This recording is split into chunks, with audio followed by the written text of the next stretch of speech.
Hello everyone, welcome back to our YouTube channel. आज का जो हमारा वीडियो है वो एक स्ट्रेटेजिक प्लानिंग टूल, एक फ्रेमवर्क पे है जिसकी मदद से हम बिजनेस की ग्रोथ अपॉर्चुनिटीज़ को आइडेंटिफाई कर सकते हैं।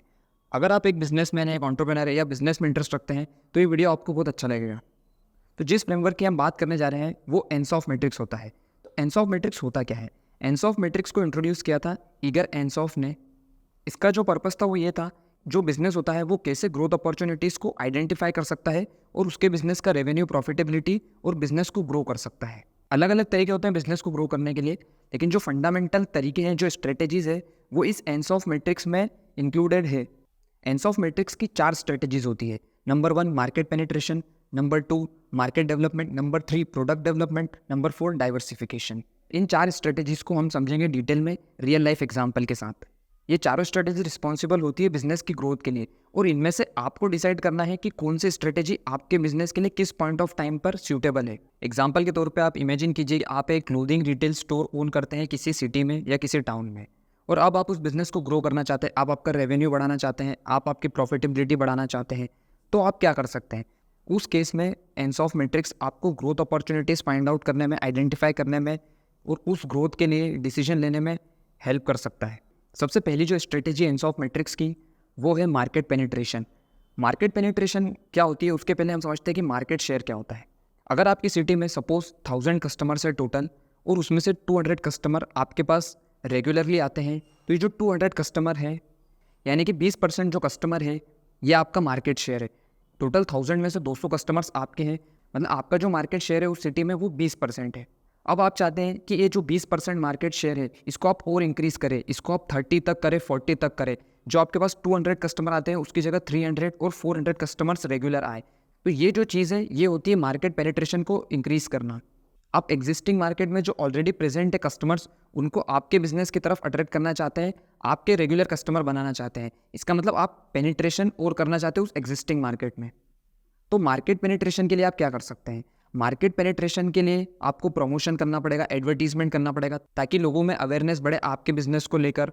आपको ऑफर्स, डिस्काउंट्स और हो सकता है अलग अलग चीज़ें करना पड़े। आपको हो सकता है लॉयल्टी प्रोग्राम रन करना पड़े, जिससे कि आप एक्स्ट्रा कस्टमर्स को अपनी तरफ अट्रैक्ट कर सकते हैं। तो अगर आप एग्जिस्टिंग मार्केट में आपके बिजनेस को ग्रो करना चाहते हैं सेम प्रोडक्ट्स के साथ जो आप ऑलरेडी सेल कर रहे हैं, तो आपको मार्केट पेनिट्रेशन की स्ट्रेटेजी यूज़ करना पड़ेगी। सेकेंड स्ट्रेटेजी जो है वो है मार्केट डेवलपमेंट। अब मार्केट पेनिट्रेशन में आप एग्जिस्टिंग मार्केट में अपना एग्जिस्टिंग प्रोडक्ट सेल कर रहे थे, और अगर आपको आपका बिजनेस ग्रो करना था तो आप उस एग्जिस्टिंग मार्केट के ही नए कस्टमर्स को अपनी तरफ अट्रैक्ट कर रहे थे, वो भी अपना एग्जिस्टिंग प्रोडक्ट ही सेल करके। लेकिन मार्केट डेवलपमेंट में आप नए मार्केट में इंटर कर सकते हैं, आप नया स्टोर खोल सकते हैं दूसरी सिटी में, या अगर आप बड़ी सिटी में हैं तो उस सिटी के दूसरे एरिया में आप आपका नया स्टोर खोल सकते हैं। नया स्टोर खोलने से क्या होगा कि आप जब नए मार्केट में जाएंगे तो वहाँ के जो नए कस्टमर्स हैं आप उनको आपके बिजनेस की तरफ अट्रैक्ट कर सकते हैं। आपने अगर दूसरी सिटी में आपका स्टोर ओपन किया है तो अब उस सिटी में जो लोग हैं वो आपके कस्टमर बन सकते हैं, और इस तरीके से आप आपके बिजनेस को ग्रो कर सकते हैं।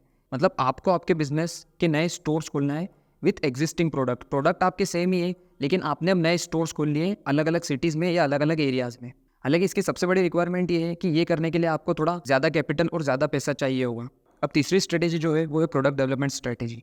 प्रोडक्ट डेवलपमेंट में आप एग्जिस्टिंग मार्केट में नया प्रोडक्ट लॉन्च करते हैं, जिससे कि आप दूसरे कस्टमर सेगमेंट को अपने बिजनेस की तरफ अट्रैक्ट कर सके। जैसे कि आपका जो क्लोथिंग स्टोर है, अभी तक आप उसमें कैजुअल वेयर प्रोडक्ट सेल कर रहे थे, लेकिन अब आप उसमें एक न्यू रेंज ऑफ प्रोडक्ट्स को इंट्रोड्यूस कर सकते हैं। जैसे कि आप स्पोर्ट्स वेयर प्रोडक्ट्स को इंट्रोड्यूस कर सकते हैं, और जो लोग स्पोर्ट्स खेलते हैं आप उनको अपील कर सकते हैं, और इस तरीके से जो आपके नए स्पोर्ट्स वेयर प्रोडक्ट्स है वो एक नए कस्टमर सेगमेंट, मतलब जो स्पोर्ट्स खेलते हैं उन लोगों को सेल कर सकते हैं, और आपका रेवेन्यू और आपका बिजनेस ग्रो कर सकते हैं प्रोडक्ट डेवलपमेंट स्ट्रेटेजी को यूज़ करके। फोर्थ और लास्ट स्ट्रेटेजी जो है एंसॉफ मैट्रिक्स की वो है डाइवर्सिफिकेशन। अब डाइवर्सिफिकेशन का मतलब ये है कि हम नए प्रोडक्ट के साथ नए मार्केट में एंटर करें। अगर आपका क्लोथिंग रिटेल स्टोर था तो अब आप डाइवर्सिफिकेशन करने के लिए नए प्रोडक्ट के साथ नए मार्केट में एंटर कर सकते हैं। फॉर एग्जांपल आप होम डेकोर लाइन का नया बिजनेस कर सकते हैं, जो एक डाइवर्सिफिकेशन होगा आपके एग्जिस्टिंग बिजनेस से, क्योंकि वो आपके एग्जिस्टिंग बिजनेस से अलग है, उसका मार्केट अलग है, उसका कस्टमर बेस अलग है। और दूसरे बिजनेस में एंटर करके दूसरे कस्टमर सेगमेंट को टारगेट करके नए प्रोडक्ट के साथ आप बिजनेस को ग्रो कर सकते हैं, आपका रेवेन्यू इंक्रीज कर सकते हैं। हालांकि जिस मार्केट में आप एंटर कर रहे हैं जिन प्रोडक्ट्स के साथ, आपको उसका नॉलेज होना बहुत इंपॉर्टेंट है, क्योंकि ज़रूरी नहीं है अगर आपका एग्जिस्टिंग बिजनेस एग्जिस्टिंग मार्केट में सक्सेसफुल है तो आप उसको डाइवर्सिफिकेशन करके दूसरे मार्केट में नए प्रोडक्ट के साथ भी उसको उतना ही सक्सेसफुल बना पाएंगे। आपको प्रॉपर रिसर्च करना पड़ेगी नए मार्केट की, नए प्रोडक्ट की, वो बहुत इंपॉर्टेंट एलिमेंट है डाइवर्सिफिकेशन का।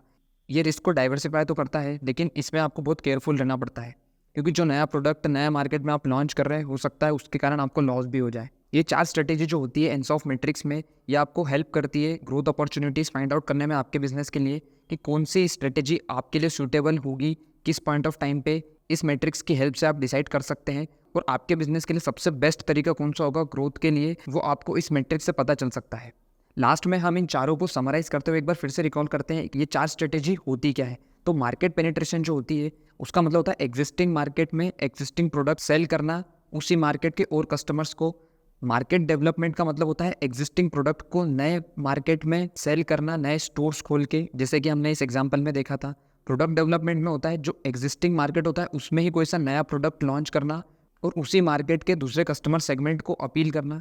डाइवर्सिफिकेशन का मतलब होता है कि नए मार्केट में नए प्रोडक्ट लॉन्च करना और उस तरीके से अपने बिजनेस को ग्रो करना। आई होप कि एनसॉफ मैट्रिक्स से या इस फ्रेमवर्क से आपको बहुत अच्छे समझ में आ गया होगा कि किस स्ट्रेटेजी का यूज़ करके आप आपके बिजनेस को ग्रो कर सकते हैं और कौन सी आपके लिए सूटेबल है।